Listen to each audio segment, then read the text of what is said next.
Así de sopetón. De Bienvenido Germán a Ulmanianas. ¿Cómo estás? ¿Todo bien? Muy bien, ¿cómo anda? ¿De dónde nos estás hablando? ¿Desde Montevideo, desde la capital? De Montevideo, sí. Ahí va, Me encanta. buen día Germán. Bueno, escúchame, ¿vos sos pobre o no? Porque acá decimos que no queremos docentes pobres, acabamos Porque de parece escuchar que a los ahí. gurises no les gusta, ¿no? A Ese la tipo gente de no le cosas. gusta. Vos que sos docente, si sos pobre te cortamos la llamada, ¿eh? No soy. Bueno, listo. Bueno, Germán, bienvenido a Ulmanianas, después de que habíamos pactado en otro momento. Bueno, lo cambiamos y ahora tener la posibilidad de compartir con vos para hablar cosas de las que no entendemos. Nunca. Esa cosa, ¿a quién le vamos a preguntar? Por suerte existe Germán de Agosto, así que Esperoni tiene una listita inmensa para comenzar. Sí. Primero, contarles un poquito a la gente para que si alguien despistado no lo conoce, estamos hablando con un economista, un docente, un periodista, escritor. Después hablaremos un poquito de esa parte, que lo podemos ver como editor económico de La Diaria, ¿no? Lo podemos leer ahí.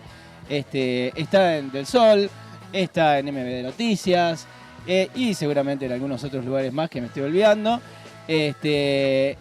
Y qué importante es que alguien te baje un poco la data más al llano de la economía, que es de las cosas más complejas que un ser humano puede enfrentarse en un noticioso, o en un diario, o en lo que sea.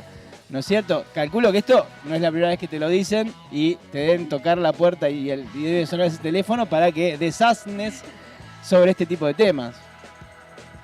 Sí, lo que pasa es que siempre es un compromiso porque, viste, ya arrancas así, entonces si digo, no sé, ya me pongo yo en un compromiso. Pero bueno, por lo menos podemos tratar de armar juntos alguna respuesta. No sé por dónde va el rango de su curiosidad, pero bueno, sí, Mirá, básicamente... imagínate que cualquier cosa para nosotros ya es ya es encontrar el santo grial. Ajá. Germán, pero capaz que para comenzar, y en esto que Sí. nosotros siempre hablamos, cuando empiezan temas económicos o algo, terminamos en un nudo que realmente no entendemos. ¿Y cómo se explica esto, antes de meternos en las preguntas? Intencionalmente siempre los temas de economía quedan como por fuera, no se baja bien la información, no se comparte, por algún tiempo se pensó que no es data que la gente tenga que andar sabiendo. Es a propósito. ¿Cómo lo ves? No creo que sea deliberadamente a propósito, pero creo que a veces sí hay como una complejidad incluso en el lenguaje, que capaz que no se está pensando o se está pensando más en colegas que en el entendimiento más general. Pero me parece que también hace a la complejidad que muchos temas tienen y entonces capaz que en ausencia de un esfuerzo justamente orientado a hacer esa bajada, sí, capaz que te queda como ese plano más abstracto a veces, ¿no? Entonces creo que ahí se combinan como esa dificultad a veces que tiene el propio lenguaje, ese enredo que a veces generamos los propios economistas, capaz que más preocupados porque no nos vean nuestros propios colegas como laxos, si se quiere, y también está, de alguna manera, con la amplitud que muchas veces tienen los temas económicos. Pero son hipótesis, no tengo ni idea. Pero creo que, y yo partí de la base en los distintos proyectos en los que he participado, que hace falta como esos espacios para tratar de ir tratando de entender algunos conceptos, que muchas veces están mucho más cerca de nuestra cotidianidad de lo que uno se imagina. Entonces me parece que mi motivación histórica creo que ha sido un poquito esa, de tratar de ocupar ese lugar para tratar de contribuir a ver si se puede acercar un poquito más muchas veces esos mundos que quedan, como bien vos decís, un poquito más disociados por distintos motivos, todos hipótesis, perdón, pero bueno, es lo que tenemos, ¿no?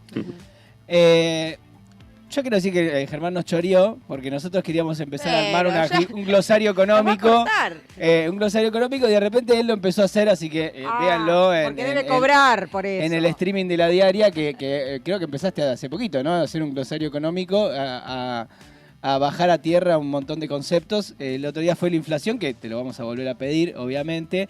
Y un poco esa era la idea, contactarte a ti y después empezar a contactar a otros economistas para bajar a tierra. Porque a mí me llama la atención mucho que a veces me dicen cosas como, es como la economía de la casa.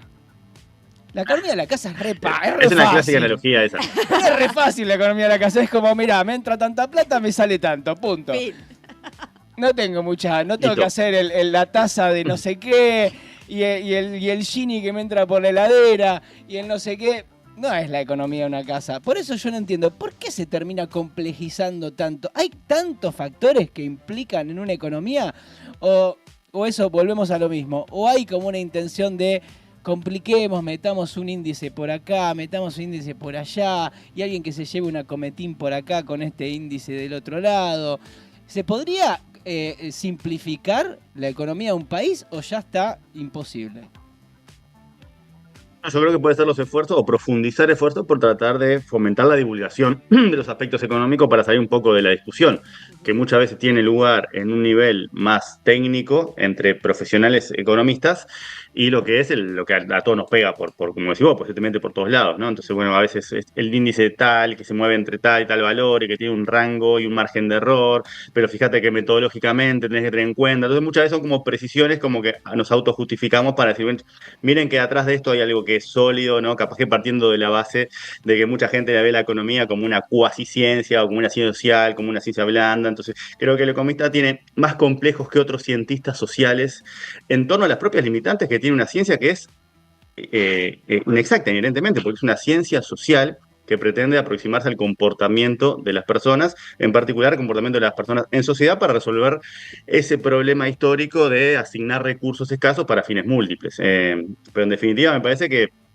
te queda por ese lugar ahí, ¿no? Siguiendo, tratando de desentrañar el misterio que ustedes plantearon de por qué a veces puede parecer que se complejiza además, creo que tiene como un poco de esas cuestiones, ¿no? Ese esfuerzo denodado por hacer hincapié en la parte metodológica, en la parte de recursividad, que puede venir asociado a ese complejo dentro de versus las otras ciencias, ¿sí? Creo que hay algo más de soberbia en la economía que en otras ciencias sociales. No sé si comparten esa mirada, pero creo que parte de eso puede ser que los economistas se cuiden más y muchas veces termina hablándose para sus propios colegas, cosa de cubrirse de que nadie diga no, pero eso es muy flojo desde el punto de vista metodológico, desde el punto de vista argumental, desde el punto de vista técnico, ¿viste? Entonces, si no estás dispuesto a hacer como esa laxitud a la hora de aproximarte a los temas, y naturalmente siempre te va a quedar más lejano. Entonces creo que la idea es hacer esfuerzos, ustedes lo hacen, si no, no estaríamos hablando en este momento, yo lo hago, esto es lo que nos cruza hoy, lo que nos junta hoy, en departamentos distintos, de decir, bueno, hay cuestiones que son relevantes aterrizarlas porque, por más que vos no tengas idea, porque incluso las palabras, vos decías el glosario de la diaria, y bueno, lo que analizado fue la inflación subyacente. Entonces vos decís, ya la inflación ya es un tema, pero si le metés subyacente al lado, decís, pero Claro, ¿y por qué es importante? Yo cuando te escuché dije, encima no hay una sola inflación, me quiero morir, vos. Tal cual. ¿Y por qué es importante? Porque depende de los correctivos salariales. Entonces es una variable clave para nuestro día a día, porque de eso va a depender si nos ajusta o no nos ajusta el salario por la inflación, a partir del nuevo diseño del Poder Ejecutivo de las pautas. Pero claro, es un concepto súper raro, ¿viste? Porque ya si la inflación está, capaz que te la sigo lo que es. Pero si ya me metiste subyacente al lado y me mataste, ¿viste? Entonces la idea era ir por ese lado, dado que vamos a conocer el presupuesto, ¿viste? Se va a hablar de regla fiscal, se habla de resultado fiscal estructural, se habla de crecimiento potencial, se habla de un montón de conceptos que están como en ese lugar más lejano, ¿viste? Entonces tratar de ir acercando un poquito en la medida que se pueda, me parece que es un esfuerzo que vale la pena hacer. La y bueno, a gente eso ya me está dedico. con el TikTok. No, Ya escucha esas cosas y se ponen con el TikTok. Olvídate, no sabemos ni cómo se escribe subyacente, así que imagínate. Escúchame. Bueno, ¿qué es la inflación? Entonces, no sé si podemos arrancar con ese tema. Sacale no sé, lo subyacente. Claro, no me pongas el subyacente. ¿Qué es la inflación? Mira, vos básicamente lo que es, si querés la definición clásica, solamente el fenómeno del aumento sostenido y generalizado de los precios en una economía. Eso es como la definición clásica del libro de texto. La complejidad empieza cuando vos te metés y tratás de ver cómo se calcula la inflación. Y la inflación es justamente la variación del índice de precio al consumo, que es el famoso IPC, ¿no? Digo la variación porque puede ser mensual, puede ser interanual, puede ser trimestral. Cuando los economistas dicen interanual, visto, incluso ahí la complicamos, ¿no? Porque interanual quiere decir contra el mismo mes del año anterior, es decir, en los últimos 12 meses, que se usa mucho. ¿Sí? Claro, entonces, cuando vos mirás, o sea, ahora sería julio del 2025 contra julio del 2024, el último dato que conocimos. ¿Sí? ¿Qué es ese 4,5 que conocimos hace unos días? Bueno, es la variación del índice de precio al consumo con relación al índice de hace un año atrás, es decir, de julio del 2024. Ahora bien, ¿qué es el índice de precio al consumo? Bueno, es un indicador que refleja la evolución de los precios de una canasta. ¿sí? ¿Esa canasta cuál es? Y bueno, es una canasta que se pretende aproximar a lo que consumimos las familias en promedio en Uruguay. Por Ujú, eso a veces se le dice la canasta representativa del consumo. ujú, ¿Qué es lo que hace el Instituto Nacional de Estadística, que es el encargado de calcular la inflación? Nos saca como una foto, ¿sí? Y dice, bueno, está, en Montevideo se consume, las familias destinan un 25% de su gasto al mes a la compra de alimentos y bebidas. ujú. ¿Sí? Destinan un 13% al transporte. Destinan tanto por ciento a vivienda, es decir, a pagar la luz, a pagar el agua, a pagar todas las cosas que tienen que ver con vivienda. ¿Sí? Dedicamos a estupefacientes, por ejemplo, es otra división del IPC. Naturalmente, ropa y vestimenta, recreación y cultura, o sea, distintos gastos que hacemos las familias y que naturalmente el IPC recoge. Entonces, ¿qué es el IPC? Es una evolución, ¿sí?, de ese promedio de precios que está ponderado. Y ahí ya hay otra palabra difícil, ponderado. ¿Qué significa ponderado? Y es eso, ¿no? Está ponderado por el gasto que le destinamos a ese bien, ¿no? Si destinamos un 5% al consumo de carne, como familia tipo, Ujú, bueno, la ponderación de la carne va a ser del 5%. ¿Sí? Cuando la carne sube o baja, bueno, va a estar mediado por el peso que tiene el gasto. ujú, Naturalmente, cuando suben los alimentos, ¿sí?, pesa bastante, porque los alimentos son un cuarto del gasto que tenemos como hogares promedio. claro. ¿Sí? Cuando suben los estupefacientes, por decirlo de alguna manera, que están en el otro extremo, que es la categoría con menor peso, pega menos en el IPC. Pero Ujú, entonces el IPC es la evolución de un promedio, ¿sí?, de precios que está ponderado por la importancia que tiene cada producto en el gasto de la familia. Entonces, si ustedes entran al INE y bajan un Excel, lo que van a encontrar es cuánto gasta esa familia promedio en los distintos tipos de bienes y servicios. Y ujú, tiene de todo, ¿no? La desagregación va desde pan blanco, galleta, hasta entradas de cine, hasta servicio de streaming, ¿sí? ujú, Todo lo que se puedan imaginar es muy amplia, la lista son más de 346 productos lo que hay ahí adentro. ujú, ¿Sí? Entonces lo que hace el INE es agarrar esos 346 productos, porque en un momento nos sacó la foto y dijo, bueno, los hogares uruguayos consumen esta cantidad de bienes y servicios. ¿Sí? ujú, Y el gasto que destinan a tal y tal es determinado por estas ponderadores que le llaman. ¿Sí? ujú, Entonces lo que te queda es justamente esa evolución ponderada de los precios. ujú, Te pegan más los que tienen mayor peso en nuestro gasto, te pegan menos los que tienen menor peso en nuestro gasto. ujú, Alimentos y bebidas es la categoría más importante con un cuarto del gasto. ¿Sí? ujú, Entonces eso es lo que hace el INE un poco. ujú, Nos saca una foto, estima qué es lo que consumimos y después pondera la evolución de los precios por la importancia que tiene ese producto en nuestro gasto mensual. ujú. Germán, ¿y ese índice, esa data es nacional? Porque pensando en cómo son los consumos en los diferentes lugares y los diferentes contextos, ¿no? De departamento. Exacto, no. Ustedes tienen una canasta y acá tenemos otra canasta. Ujú. La cagada, por decirlo técnicamente, Sí, es nos que, encanta tu tecnicismo. es que no tienen tanta desagregación al interior. Es Montevideo e interior. No Claro, tienen como la especificidad de los distintos departamentos. claro. ¿Sí?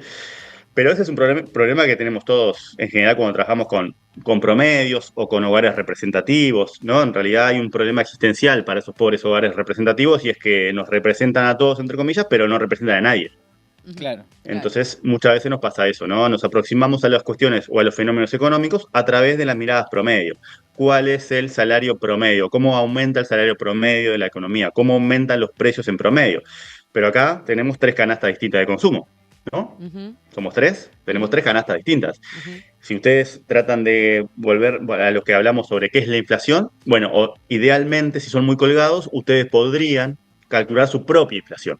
Es decir, mira, yo voy al supermercado todos los meses y todos los meses gasto en este tipo de productos. Bueno, el mayor gasto se me va en este producto, entonces en mi IPC personal lo voy a dar más mayor peso, ¿sí? ujú. A este otro producto de consumo le voy a dar menor peso. Entonces se arma su propio IPC, ¿sí? Porque Me básicamente gusta. no nos representa una canasta promedio porque no somos un promedio. Y Claro. cuando vos lo mirás, eso naturalmente tiene estas curiosidades más cotidianas nuestras, que es lo que consumimos cada uno, pero también tiene otras implicancias desde el punto de vista socioeconómico, porque cuando vos mirás, yo le decía, alimentos y bebidas no alcohólicas, es la categoría que tiene el mayor peso, Ujú, ¿sí? Pero eso es la canasta representativa, que es el 26%. Pero si vos mirás un hogar del 10% más pobre de los hogares, ese gasto en alimentos es mucho mayor que si mirás en el otro extremo de la distribución del ingreso. Claro. Entonces, cuando aumentan los alimentos, naturalmente le pega desproporcionadamente a los hogares más vulnerables porque son los que destinan una mayor proporción de su ingreso a la compra de bienes que son para comer. Ujú. ¿Ya sacaste Entonces, tu IPC de este mes? ¿Vecino, vecina? no, yo no soy tan colgado con los números, ¿viste? Soy más del bla, bla, bla. Pero tengo un amigo que es un súper colgado, capaz que lo conocen porque lo han leído, Fernando Sponda, que también Sí. es un tipo que hace muchos esfuerzos de divulgación, que en su momento sacó el índice de asado con picadita. ¿Qué es lo que hizo? Agarró, entró a los datos del INE, Ujú. armó su asado, es decir, tenía carne, tenía chorizos, tenía papitas, tenía tomate, tenía lechuga, tenía bebidas y le había metido helado también, ¿sí? Un helado de 2 litros, él me mandó. Y dijo, voy a empezar a seguir este índice. Entonces lo que le da a él, ¿sí? Es justamente la inflación que tiene el asado con picadita, esa canasta en particular. Ajá. ¿Sí? Me gusta. Otra cosa que había hecho también en su momento, en el 2020, cuando se acuerdan que la inflación se fue bastante para arriba, en particular la parte alimenticia, Ujú. había calculado la inflación, entre comillas, de los hogares vulnerables, de los pobres, y la inflación de los ricos. ¿Por qué? Porque hay dos inflaciones, por lo que yo les comentaba. Ujú. Porque un hogar pobre no consume la misma cantidad o la misma proporción de su ingreso en alimentos que un hogar rico. Entonces, ese ponderador, ¿no? Lo que le da peso a los alimentos es mucho mayor para un hogar pobre que para un hogar rico. Ujú. Entonces, el IPC eso se lo pierde porque es una medida promedio. Claro. Pero si vos vas un poquito más jugando con los datos, además de armarte la curiosidad de la canasta del asado con picadita, podés armar un indicador que se aproxime mejor a la evolución de los precios que afectan a un hogar de menores ingresos o a la evolución de los precios que afectan a un hogar de mayores ingresos. ¿Por qué? Porque vos lo que haces es jugar con el peso que tiene cada rubro. Claro. Claro. Y ese peso es lo que va cambiando. Total. Eso es un poco ahí la distinta forma de aproximarse o entender la inflación, qué es, cómo se calcula y por qué de alguna manera a veces no nos sentimos que la inflación que dice que es la que nosotros sentimos, porque nosotros consumimos cosas que no necesariamente consume un hogar promedio. Total. Claro. Y ahí entro en un matete mental. Porque digo, está la inflación, que tiene que ver con un aumento siempre. Sí. Siempre tiene que ver con un aumento. Y pocas veces hemos Lo escuchado. otro sería deflación. Claro. Eso. Hay países que tienen deflación. Japón es un país donde históricamente tiene un problema de deflación, donde los precios caen. Y si ustedes piensan, como yo pensé en su momento, qué bueno, ¿por qué no cambiar nuestra situación latinoamericana de problemas históricos con la inflación por una situación de problemas históricos con la deflación? Ujú. Pero para la economía en su conjunto es más complejo, ¿sí?, enfrentar la caída sostenida de los precios que el aumento sostenido de los precios. Porque lo que pasa es que ¿Cómo? imagínense si todos los precios caen, ¿no? Y Sí. sistemáticamente los precios van cayendo. Es decir, el IPC va variando, pero en términos negativos. Habría que bajarlo los salarios. Bueno, ahí tenés como pensás en el tema de los salarios, pero también decís, bueno, si voy a hacer el surtido y capaz que lo hago el mes que viene, porque sé que el precio van a ser más bajos. Claro. Y si ustedes tienen que cambiar los micrófonos para ir para la radio, dicen, bueno, ahora salen esto, pero como estoy viendo, el mes que viene va a salir menos, el año que viene. Entonces, los consumidores, las empresas, todos postergan los gastos. ¿Por qué? Porque asumen que los precios van a seguir bajando. Y eso naturalmente te tira para abajo la economía. Claro. Entonces parece que puede ser un mundo ideal, el de la deflación, pero pregúntenle a Japón y van a ver que tiene mayores complejidades que nuestra situación latinoamericana de lidiar todo el tiempo con el problema de la inflación. Y después, es un tema de las industrias, el tema pues, de, por ejemplo, tenemos un aumento, porque imagino que la inflación tiene que ver con el costo de los combustibles y un montón de cosas que eso va haciendo que los precios Es suban. porque vos acordate que lo que ves en la inflación es la evolución del precio de los combustibles, pero naturalmente el precio de los combustibles está determinado por los costos de los combustibles, entonces se Claro. te meten Ujú. antes. Pero bueno, vamos subiendo y de repente los combustibles bajan. No baja nada. Entonces, Bueno, ahora tuviste, por ejemplo, en el IPC de julio, tuviste una caída del supergas, de la recarga de supergas. ¿Se Sí. acuerdan los anuncios? sí. Esto en el IPC te tiró para abajo. Esa categoría está dentro de la categoría de vivienda. Ujú. Ujú. Y eso impactó. Entonces, esa caída del supergas contribuyó negativamente al IPC, o sea, tiró para abajo la inflación. Otra cosa que tiró para abajo la inflación ahora en julio fue, por ejemplo, la vestimenta. ¿Por qué? Porque el precio promedio de la vestimenta cayó porque está como la liquidación de la temporada otoño-invierno. Ajá. Ujú. Ahí va. Entonces, ese rubro particular, en este mes puntual, tuvo una variación negativa y te tiró para abajo la inflación. O sea, en el mes siempre tenés algunos que tiran para arriba, otros que tiran para abajo. ¿Sí? Por eso, la inflación surge de ese promedio de cosas que suben y cosas que aumentan. En general, aumenta todo. pero cada tanto tenés como estas cosas más mixtas donde tenés algunos rubros que caen, en este caso, por ejemplo, el que hablamos de vestimenta o el que hablamos de vivienda por Supergas, ¿sí? Y en otros meses tenés solamente aumentos.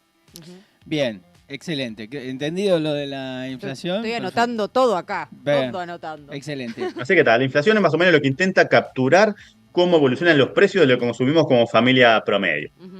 Total. Bien. Bien. Todo lo demás fue como un relleno, por lo que le decía hoy, ¿no? Porque nos gusta cuidarnos y hablar con palabritas que de alguna manera demuestren que es más importante lo que hacemos que decir solo. Es como aumentan tus precios, ¿no? Claro. Que sería como la respuesta más intuitiva. No la compliques, estamos en un asado, ¿por qué me está diciendo que los ponderadores, que no sé cuánto? No, decime que en realidad es el aumento de los precios de lo que consume la familia y chau, es eso. Pero ya que tenemos un poquito más de tiempo, fuimos un doble clic y le decimos, bueno, pero fue en el fondo lo que está detrás es esto, esto y esto. Pero vieron que lo solucionamos en un minuto. Sí, sí. Claro. La inflación total. es eso, es... Y después tenés lo que vos decías, bueno, la inflación subyacente, que ahora el MEF la metió adentro de los lineamientos salariales. Mm.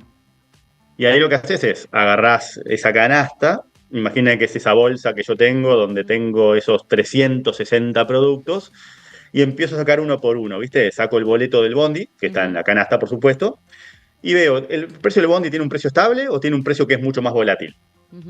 En general tiene un precio estable, cambia, pero no tan seguido, ¿sí? Entonces digo, bueno, esto lo mando para la inflación subyacente. Saco el morrón. Y el morrón depende de cómo le fue el clima, Sí. ¿sí? A veces se pasa por un lado, a veces se pasa para el otro, a veces lo tenés a 300 mangos, a veces, ¿no?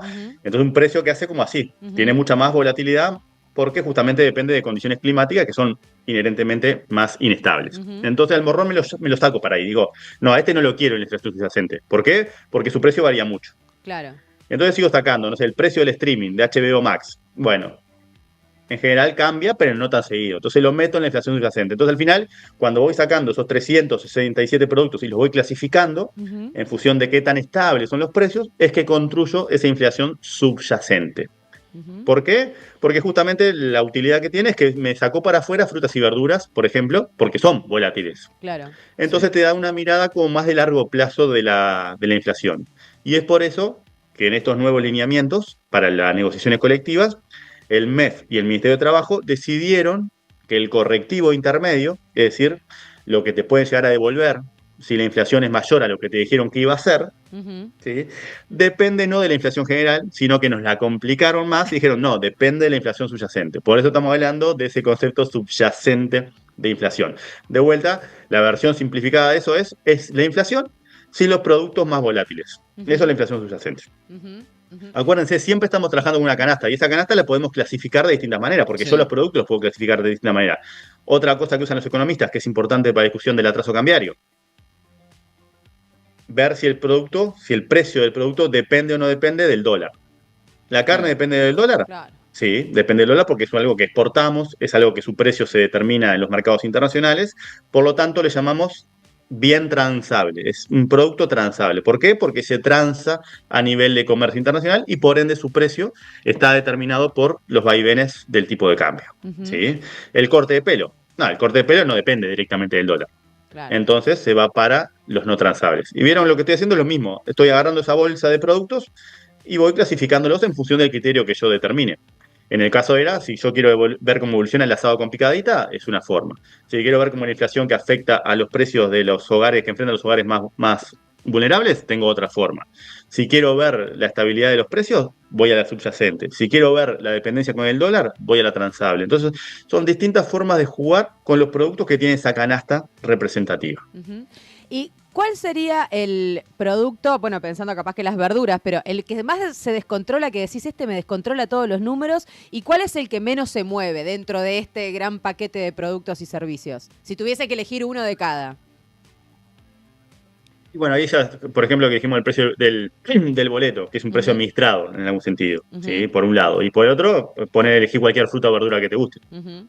Bien, que ahí te descontrola, depende. Porque en definitiva es eso, ¿no? Capaz que te llueve más un mes, te llueve menos otro mes, tenés una sequía, tenés una inundación, ni que hablar, ¿se acuerdan de lo que fue el tornado de Dolores en aquel momento? Sí. Que fue en 2016, cuando los morrones se fueron, pero a la... Entonces, esas frutas y esos productos estacionales, si querés, son los que tienen más volatilidad. Por eso la subyacente lo saca para afuera, dice. Porque cuando vos ves, pueden subir un 30% en un mes y al otro mes capaz que bajan un 30%.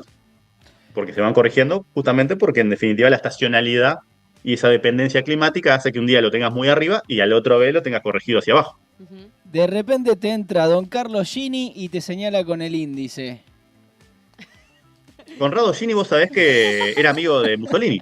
Una historia singular, ¿no? Vos que lo mencionaste a Gini lindo. dos veces. Conrado Gini, que es el autor del índice de Gini, el principal indicador para medir desigualdad, era amigo de, como datos curiosos de la historia. Qué No era lindo. Carlos Gini, era Conrado Gini. Bueno, con C era, ¿viste? Con C arrancaba. Sí, no anduviste mal, por eso te comentaba. ¿Cómo funciona el índice de Gini? Que me interesa mucho el tema de la desigualdad. Y bueno, lo que intenta aproximarse es qué tan concentrado está el ingreso en una economía. Ujú. Entonces, se analiza justamente esa concentración del ingreso o de la riqueza, que es más difícil, porque los datos de riqueza son más elusivos, ¿sí? Y se determina un valor numérico que se mueve entre 0 y 1. El 0 sería la situación de perfecta equidad, todo el ingreso que hay en la economía está repartido de forma equitativa, y el 1 representa la situación de completa inequidad, es decir, todo el ingreso de la economía está concentrado en una persona en un hogar. Entonces te queda un indicador que se mueve en ese rango y que te da la pauta de qué tan desigual o qué tan equitativa es la sociedad. ¿Cómo estamos ahora? Y nosotros, cuando vos lo mirás en América Latina, somos el país más equitativo de todos. Eso yo siempre trato de enfatizar porque me empieza a molestar crecientemente la autocomplacencia que tenemos con la situación de nuestro país en un montón de dimensiones, ¿sí? En particular en lo que tiene que ver con la situación de pobreza infantil, por ejemplo, lo que tiene que ver con la situación de pobreza en general, ahora que tenemos nuevos datos o con una nueva metodología. Pero cuando vos mirás el Gini, eso sí, somos el país donde la distribución del ingreso es más equitativa. Pero eso es una región que es la más desigual del mundo. Por Claro. eso te decía, ¿no? Ese juego con lo bueno que somos y lo malo que somos, que siempre está como... Porque creo que muchas veces nos terminamos enamorando de nuestra visión que tenemos de nosotros mismos por nuestro propio pasado. Decimos, somos un país excepcional, estas cosas acá en Uruguay no pasan. Pero cuando vos ves otros datos, decís, no, pero esto no puede ser. En particular, cuando mirás desigualdad, eso no te queda tanto, porque efectivamente Uruguay está bien posicionado a nivel regional. Hoy por hoy lo que tenemos es una situación de estancamiento de hace varios años, desde 2013 más o menos está estancada los avances en materia distributiva, ¿sí? De que la economía se estancó, Uruguay dejó de avanzar en materia equitativa, pero entre 2007 y 2013 Uruguay hizo un esfuerzo muy relevante en achicar la desigualdad. ¿Cómo hizo eso? La economía crecía mucho en esa época, pero lo que hizo fue apuntalar los ingresos de los que tienen menos a través del salario mínimo, y moderar los ingresos de los que tienen más a través de impuestos progresivos como el IRPF. Entonces vos lo que hiciste como un ataque por pinzas a la desigualdad. Le pegaste por abajo porque levantaste más los ingresos de quienes tienen menos y moderaste el crecimiento de los ingresos de quienes tienen más a través de impuestos progresivos, es decir, donde la contribución va en línea con la capacidad contributiva de la persona, es decir, que paguen más lo que tienen más. Y ahí recorrimos una parte importante, casi un tercio de la distancia que nos separaba de los países más equitativos del mundo, lo cual ahí se hizo un esfuerzo muy relevante, muy significativo, que realmente te queda con ese resultado que es bastante importante a nivel internacional, es decir, la velocidad con la que bajó en esos años la desigualdad. ¿Cuál es el problema? Que hace 10 años que no tenemos avances en eso. Ujú. Y es un poco lo que se está discutiendo hoy cuando vos te metes en la discusión del impuesto del 1%. Claro. Básicamente Entonces, el 1%... Sí. No, decime. No, que el IRPF entonces, porque lo escuchamos, cuando no tenemos ni idea de toda esta explicación, se ha quejado mucha gente por lo del IRPF, que fue ¿no? este tope o esta modalidad, que en definitiva a nivel del país sirvió para achicar esa brecha de inequidad. Sí, obviamente, pero ahí siempre tenemos como esa dualidad de todos, ¿no? Queremos vivir una sociedad más igualitaria, pero no necesariamente queremos pagar más impuestos. Creo que es parte de lo que estamos viendo todo el tiempo. Y son las contradicciones inherentes al ser humano. Yo las tengo todo el tiempo. Todos creo que las tenemos, ¿no?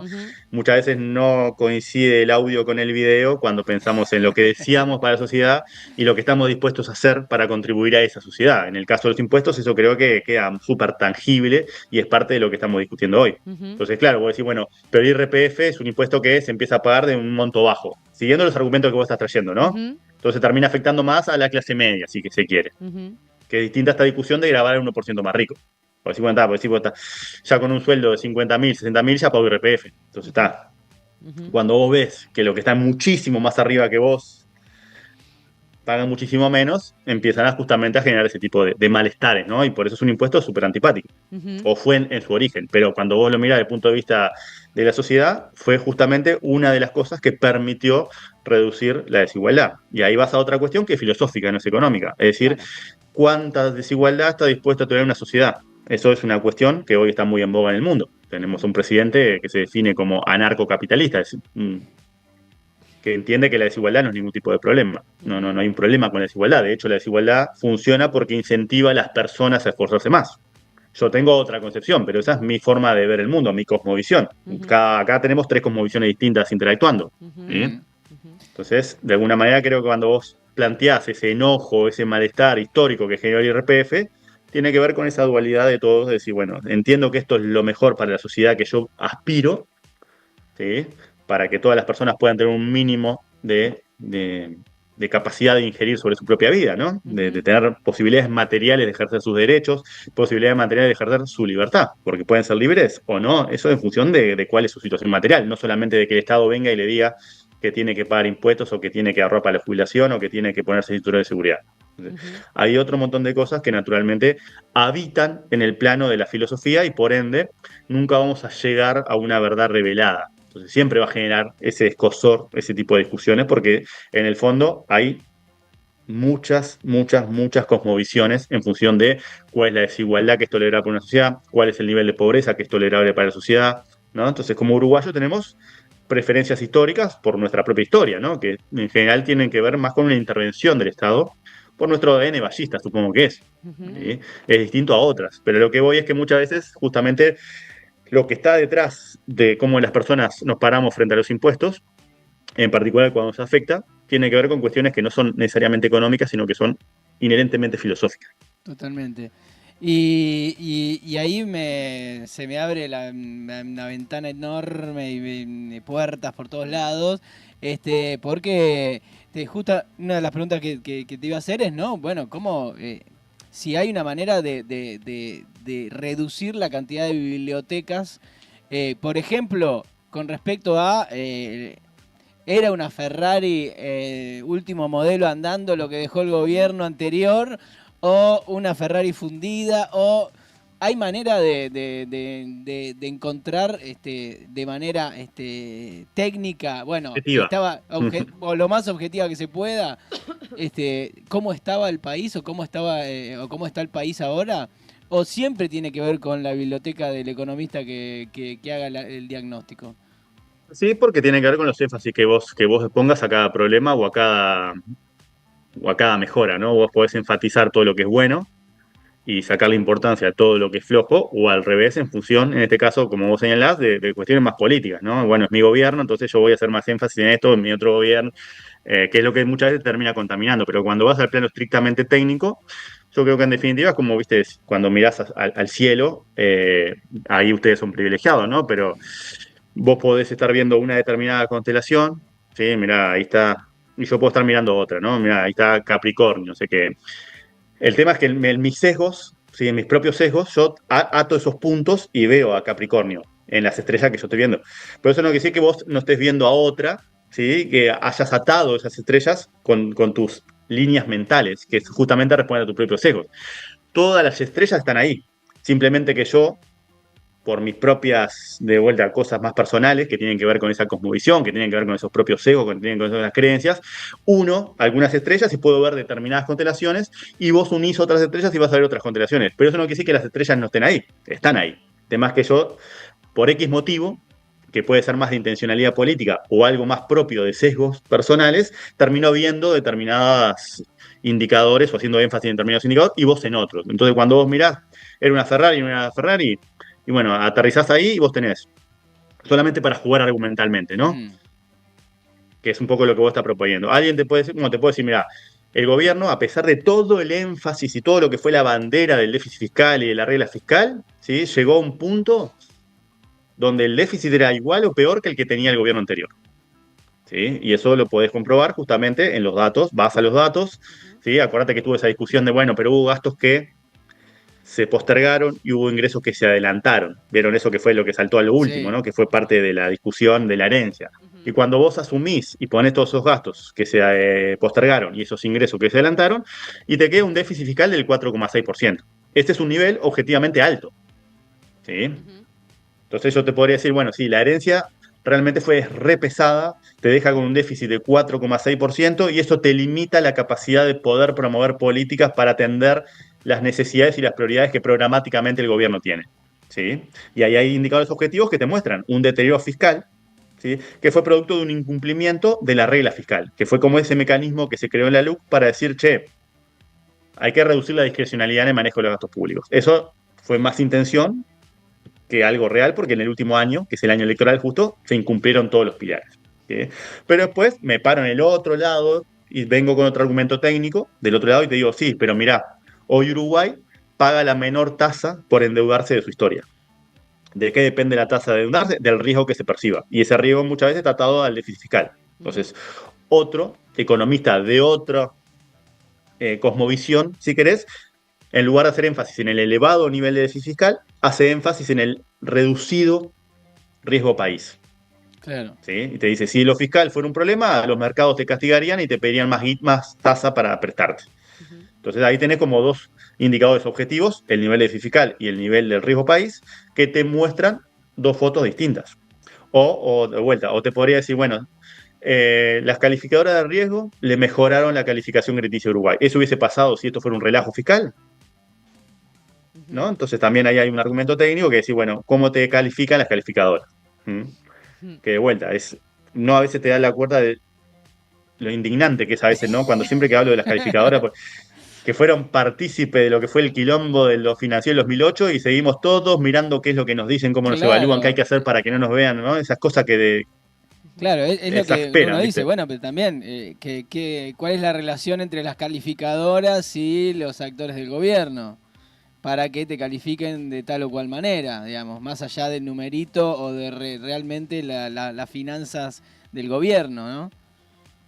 Exacto, pero viste lo que yo te decía es que, bueno, objetivamente vos podés mirar una serie de indicadores y decir que la parte fiscal o la herencia o lo que vos señalabas en la transición es un desastre, pero también vas a encontrar otros indicadores que te muestran que eso no es tan así. Y los dos son objetivos, porque en las dos estamos Claro. mirando indicadores que surgen de metodologías que son hechas por el Ministerio de Economía o por otra institución que forma parte del Sistema Estadístico Nacional, pero vos elegís dónde enfatizar. De vuelta, la inflación. Ahora estamos hablando de la inflación. Bueno, la inflación está hace 2 años en el rango meta. Y eso no pasa desde hace mucho, mucho, mucho tiempo. Es decir, es un verdadero logro en el sentido de lo que es la inflación por sí sola. Y siempre piensa que la inflación es como un impuesto regresivo, porque afecta más al que tiene menos. ¿Por qué? Porque los hogares pobres Sí, gastan el 100% de su ingreso o más. ¿Cómo hacen para gastar más? En deuda. claro. ¿Sí? Sin embargo, los hogares más pudientes, no, los hogares más pudientes gastan una proporción menor de su ingreso en las cuestiones y además tienen mecanismo para ahorrar. Entonces la inflación es deseable bajarla porque efectivamente afecta más a los que tienen menos. ¿Sí? Entonces vos podés decir, bueno, esto es un golazo de la gestión anterior, haber bajado la inflación al 4,5% y que hoy esté en la meta. Por otro lado, también tenés objetivamente otro que te puede decir, sí, pero para lograr esto, lo que pasó fue que cayó el dólar. Entonces vos ahí tenés otro tipo de problemas. Entonces vos decís, bueno, ¿qué pasa si sube el dólar? Perdés todo lo que ganaste en estos últimos años en materia de inflación. ¿Por qué el dólar y por qué la inflación? Acuérdense, ¿no? Por eso dijimos la canasta transable. Porque el 40%, el 45% de las cosas que consumimos en un hogar promedio depende del dólar, en algún sentido. Total. Entonces cuando el dólar se mueve para abajo o para arriba, o nos empuja para arriba o nos empuja para abajo. Y ahí empieza Entonces, otro quilombo que es el atraso cambiario que tiene Uruguay y y qué ahí pasa, tenés al cómo nos sector exportador, movemos, claro. al campo, diciendo, che, esto es un quilombo gigante. Entonces ahí tenés otro campo de la economía, que es el campo de los precios, donde también podés hacer solamente énfasis en las cosas buenas, o podés empezar a matizarlo señalando que en realidad ese proceso tuvo más que ver con el dólar, que naturalmente tuvo otros costos, que esos costos se van a pagar en materia de actividad. ¿Sí? Entonces, creo que en definitiva la economía nunca va a llegar a una, que para mí es lo que le da belleza a la economía, ¿no? A una fórmula mágica, matemática, precisa, ¿no? Que vos digas, bueno, está Uruguay es una economía de determinadas características, tenemos 3.4 millones, tenemos esta productividad, tenemos esta idiosincrasia vinculada a tal cosa, tenemos esta cultura, tenemos todo, y lo ponemos todo en una computadorita y apretamos Enter y nos dice, bueno, para esta sociedad lo mejor es 45% de Estado, 55% mercado, ¿no? Bueno, Argentina, PIM, Argentina son tal, ponemos los mismos parámetros, prendemos Enter y nos dice, bueno, en Argentina eso no existe. Por eso seguimos hablando de Marx, por eso seguimos hablando de Smith, por eso seguimos hablando de Hayek, por eso hablando de Friedman, porque no tenemos una forma como ciencia social de arribar a soluciones exactas para los problemas que nos interesan abordar. ¿Por qué? Porque muchas veces están condicionados, ¿sí? Porque dependen de las cosmovisiones de las personas y no hay una única forma de entender qué es justo en una sociedad, es decir, cuántos impuestos tiene que haber y en términos de quién tienen que recaer esos impuestos. No hay una forma de entender la libertad. De hecho, hay dos formas contrapuestas de entender la libertad. Hoy está muy de moda el entendimiento negativo de la libertad, es decir, la libertad de la coerción del Estado. Y está menos de moda la libertad ¿para qué? Para tener autodominio, para poder tener un mínimo de chance de perseguir mi propio plan de vida, ¿sí? Y no estar justamente en condiciones de subsistencia indignas. Claro. Entonces, todas esas cuestiones, ¿sí? No tienen una solución exacta, no hay una verdad relevada, ¿no? Todo el tiempo estamos tratando de armonizar valores que entendemos que son buenos, que entendemos que son humanos, que entendemos que son empáticos, que no necesariamente armonizan entre ellos, ¿no? Cuánta justicia en función de cuánta clemencia, cuánta libertad en función de cuánta igualdad, ¿no? Todo el tiempo tratando de llegar a un compromiso práctico entre dos dimensiones que no necesariamente se mueven en el mismo sentido, ¿no?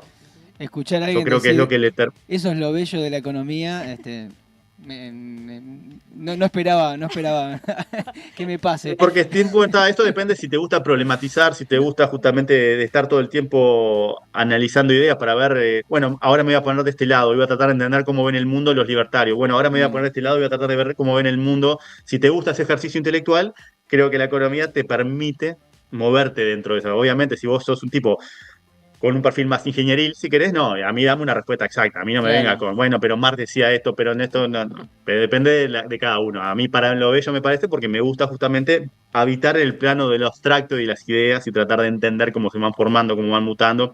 A vos te pueden mutar las soluciones exactas, ¿no?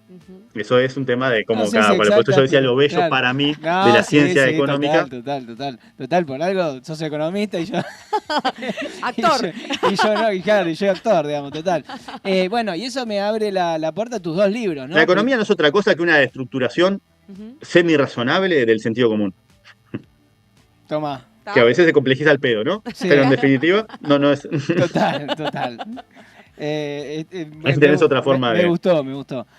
Bueno, y ahí nos vamos a tus dos libros, ¿no? Si mal no estoy informado, tenés dos, ¿no? Uno que es casi lo que estamos haciendo, ¿no? Este manual de economía para un mundo entreverado, del 2020, y otro que mencionabas un poco recién, ¿no? Esto de lo que te gusta meterte de un lado y del otro, que es entre leones y corderos.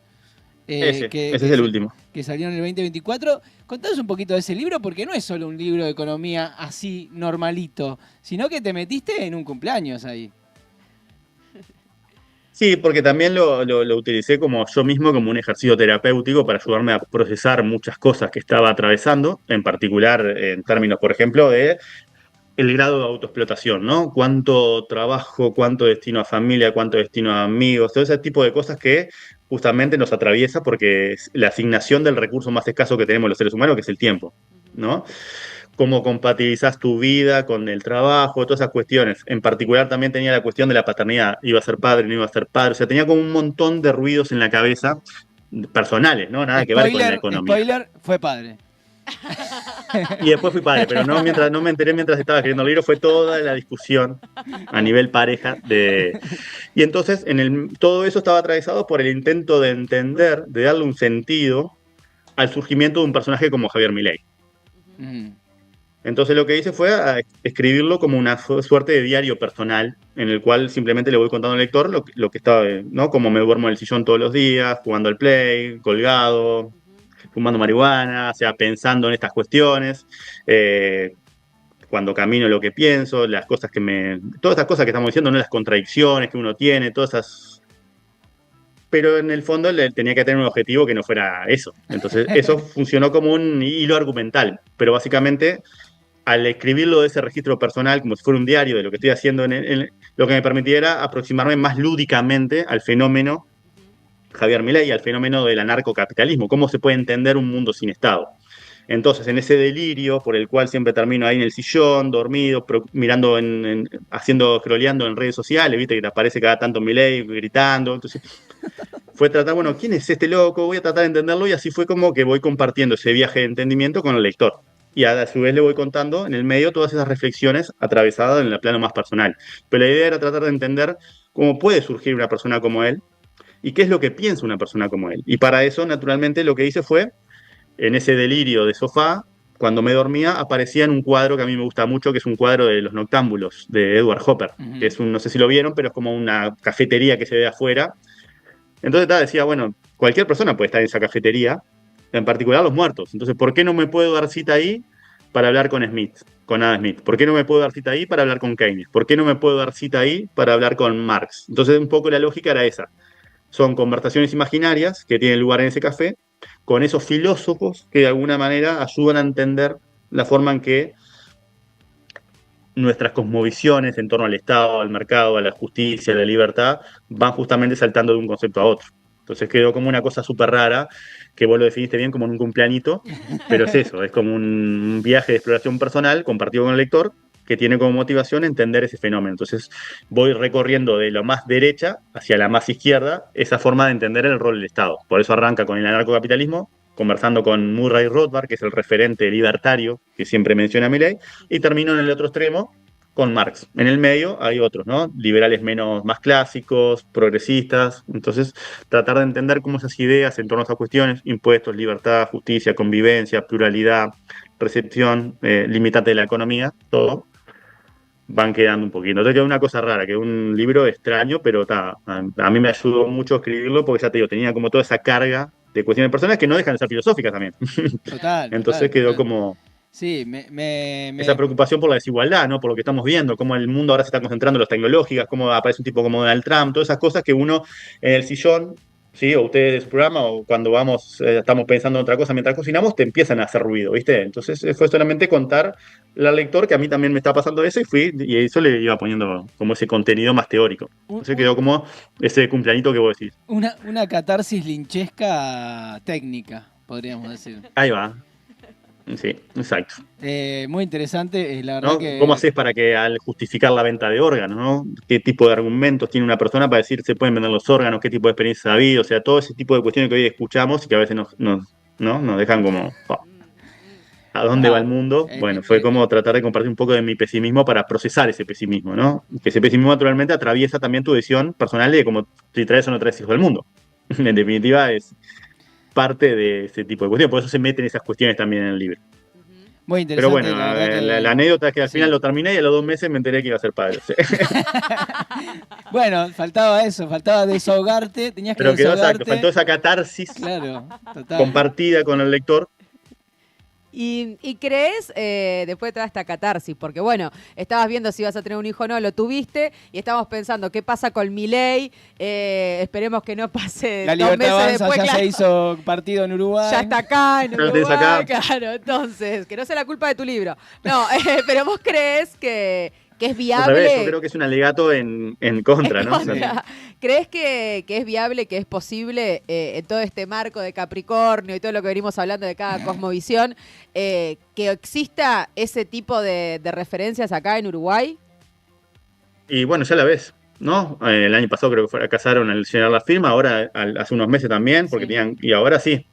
Entonces son como aproximaciones que cada vez van calando más profundo, y yo creo que si seguimos con esa autocomplacencia en la que hablaba hoy, en particular el sistema político, ¿no? Y seguimos viendo cómo se manejan, cómo se discuten, cómo de alguna manera abordan los problemas que tenemos que tienen que abordar y no los abordan, ¿no? Un montón de cosas que nos indignan cuando miramos el estado actual de la política, y vos decís, bueno, yo creo que ya es osado decir que en Uruguay, si bien es distinto, no se te puede meter un fenómeno como este, porque en algún momento la gente se harta, ¿no? Y si en definitiva ya la política ya es algo que está ajeno a mí. ¿Por qué? Porque no lo entiendo como una herramienta para transformar mi vida cotidiana. ¿Por qué? Porque se pelean entre ellos, porque están justamente respondiendo a demandas más corporativistas. La caja profesional es un caso paradigmático de esa forma de desconexión entre algunas demandas de la sociedad, de un pequeño grupo y el resto de la sociedad en su conjunto, ¿no? Las chicanas, el lenguaje, el nivel, ¿no? Entonces vos ves un montón de cosas en la política que a veces te hacen calentar. No sé qué les parece a ustedes. Totalmente. Y bueno, totalmente. algunos se calentar más Sí. y les puede reforzar ese sentimiento antiestatista que en definitiva está en el fondo del surgimiento de estos personajes. Es decir, che, son todos iguales los políticos, no les importan tus problemas, lo que les importa es su situación. ¿Sí? Ahí empieza a generarse el discurso anticasta, o sea, que supone que hay una casta. ¿Sí? Y eso naturalmente convoca, me parece, a muchos jóvenes, en particular hombres, en particular con determinada inclinación por ese individualismo más exacerbado, por esa ausencia capaz de elementos más empáticos, ¿no? Por esa crueldad que es inherente aparentemente a estas formas de ver el mundo, porque todo esto viene con esto otro. Y yo creo que ya no estamos tan blindados como país, porque en el mundo cada vez el mundo te da menos y cada vez se va generando un mayor descreimiento en la política como una herramienta de cambio. Y eso lo que hace es darle el espacio para que gente con un discurso antisistema naturalmente cale, ¿no? Entonces te diga, bueno, mira, todos tus problemas son responsabilidad de esto, no te lo van a solucionar, no te solucionan los problemas, pero te ponen al culpable para que lo puedas putear por Twitter. Es un poco de la lógica, ¿no? Yo no te soluciono los problemas, solamente te identifico los culpables, que naturalmente no son los culpables, ¿no? Claro. Entonces me parece que no te podés confiar tanto, y si bien nosotros tenemos toda esa tradición más ballista y tenemos otra forma de convivir, otro registro de discusión, todo, creo que un día sí y al otro también, tenés elementos que te hacen calentar con la política. Y esos elementos que te hacen calentar con la política, metido por el tamiz de las redes sociales, de las estructuras súper concéntricas, de los círculos de caja de resonancia, te da como combinación esto que estamos viendo. Es decir, cada vez hay más jóvenes que incluso de forma crítica vienen con ese chip. De decir, chau todos, ¿sí? Se acabó el Estado. Entonces me parece que no estás tan lejos de lo que uno esperaría estar, dadas las características históricas, ¿sí? De la forma en que entendemos de pensar nuestra matriz ciudadana como uruguayos, ¿no? Eso es un poco lo que está pasando en el mundo, no es el Uruguay, ¿no? En el mundo hay un descreimiento sobre la democracia porque se entiende que la democracia no está dando las respuestas a las legítimas demandas de la gente, porque son legítimas las demandas, la gente quiere estar mejor y quiere que los políticos que te piden el voto, ¿sí? Y que se llevan parte de tus impuestos, ¿no? Acá estoy de vuelta, ¿no? Estoy argumentando como si estuviera de ese lado. Y bueno, que la encaren, ¿no? No que se enriquezcan ilícitamente, no que jueguen para los amigos, no que siempre estén pensando su privilegio, no que se vayan. Entonces, eso te va generando o te va alimentando o te va generando ese caldo de cultivo por el cual solamente pensás que te surge un tipo carismático y te diga, che, juntémonos todos porque estamos todos en la misma. En definitiva, estás a la espera de un surgimiento de una personalidad carismática como la de Trump, como la de Milei, como la de Bolsonaro, que realmente reúna todas esas insatisfacciones, ¿sí? Percibidas y potenciadas aparte por el impacto que tienen las redes sociales, ¿no? En un mundo donde aparte ya no sabes qué es verdad y qué es mentira, porque yo ya no puedo distinguir qué foto es de inteligencia artificial y qué foto es de verdad. No puedo distinguir qué video es de verdad y qué video es de mentira. Entonces, en definitiva, estoy manipulado todo el tiempo.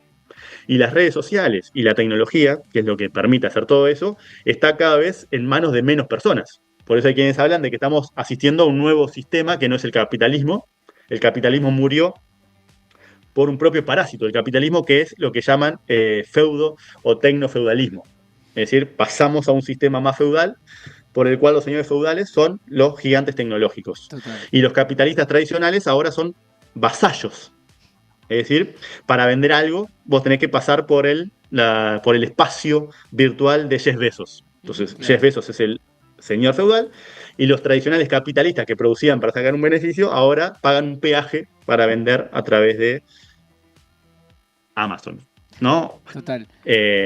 Trump tiene su red social, sí. Musk tiene su red social. Ahora vieron que estaba generando fotos de todo ese poder que de alguna manera condiciona nuestra forma de entender el mundo, porque es la información que recibimos, es el video, la información, es la foto. Entonces, todas esas cuestiones, y no quiero ponerlos en ese modo más pesimista, un viernes soleado, ya como está, pero acá está Soleado soleado. allá. Acá hace un Acá frío está bárbaro, pesimista el día, acá está pesimista. No, pero... Pero cuando le decía, bueno, por qué de alguna manera me largué a escribir? Bueno, porque necesitaba exorcizar todas estas preocupaciones ciudadanas que tengo y que nacen en definitiva de lo que vos preguntabas. ¿Puede acá pasar algo como esto? ¿Puede ser que la crueldad se ponga de moda en el ejercicio de la política? ¿Puede ser que la política se haga del odio y no de la construcción? ¿Puede ser? Y sí, yo creo que puede ser. Porque si no la empiezan a encarar más los políticos, ¿no? Ujú. Estamos de acuerdo y yo tengo ese pensamiento igual que vos, Germán. Se lo hemos preguntado a historiadores, a políticos. Todos me decían, no, quédate tranquilo, que no sé qué. Por suerte empiezo a encontrar gente que dice, ojo que sí, que puede No, capaz pasar. que hace un año hablábamos y era lo mismo, pero el tiempo pasa, Sí. las soluciones no aparecen, el malestar crece, Sí, ¿no? claro. Bueno, Entonces, en definitiva, ¿hasta cuándo podés sostener que no te va a pasar? Total. Y ya te pasó, porque ya te dio 3 llegaron a la firma. Claro. Claro, y justo arrancábamos el programa con la entrevista que le hicieron a Martín Pasturino del Instituto Nacional de... se me fue... Que es medio... de evaluación educativa y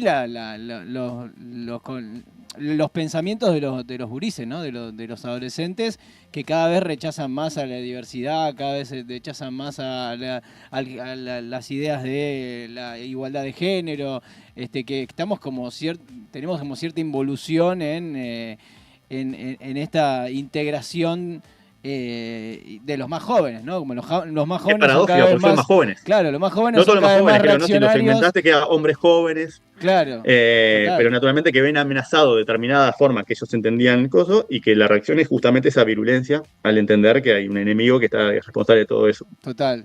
Pero lo ves también, creo que la pandemia no contribuyó en eso, ¿no? Sí. Bueno, estos En el datos tema del son... desarrollo de las habilidades socioemocionales, de la empatía, Sí. de la evaluación de vivir una sociedad, ¿no? En definitiva nos aisló un poco y eso en determinadas edades de la formación de una persona pueden calar más o menos profundo. Yo creo que te genera un combo por el cual vos tenés generaciones más jóvenes que vienen más conservadoras, si querés, que lo que vos estabas tratando de... Sí, Ujú. absolutamente.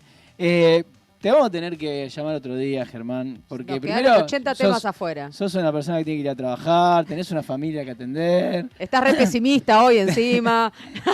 Vas a No, tener ese que, es un poco... vas a tener que Ahora escribir estoy más optimista porque tengo un hijo, ahora ya está, ahora no me queda otra que tener un optimismo terco y tomar ese pesimismo como una fuerza de cambio. O me voy a las palabras de Sabina, yo soy pesimista de cabeza, pero optimista de corazón. Si no, no me levantaría todos los días. No haría este esfuerzo por tratar de...